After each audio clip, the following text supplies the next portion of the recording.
Ravi de vous retrouver en ce début du mois d'août. Notre méditation de ce mois portera sur un cœur, celui de notre Mère du Ciel, la Bienheureuse Vierge Marie. Le cœur est considéré comme le symbole des sentiments et des émotions, les lieux de la profondeur et de l'intimité. Mais c'est en fait un symbole ambivalent, étant donné qu'il s'y cache aussi notre côté obscur. Cependant, celui de la Vierge Marie est un cœur immaculé, c'est-à-dire sans tache, sans côté obscur. Puisqu'il a été exempté du péché originel, son cœur incarne la pureté totale. Le mois d'août est justement consacré à ce cœur immaculé, suivant une dévotion qui nous invite à contempler dans ces cœurs de la Vierge Marie le symbole de la miséricorde, de l'absolu de la foi, de la confiance et de l'accueil du Christ au plus intime de notre personne.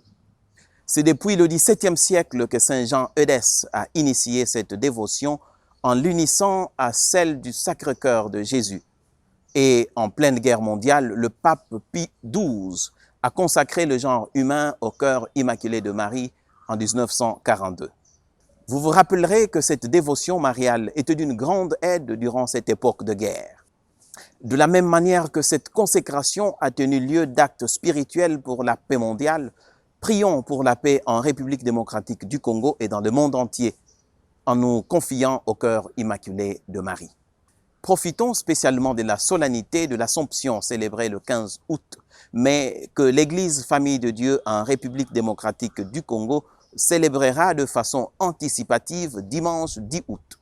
Faisons aussi nôtre l'intention du Saint-Père pour une cohabitation pacifique. Prions pour que les sociétés où la cohabitation est difficile ne succombent pas à la tentation de l'affrontement pour des motifs ethniques, politiques, religieux ou idéologiques. Que la paix soit avec vous et que la cohabitation règne dans nos communautés, au nom du Père et du Fils et du Saint-Esprit. Amen.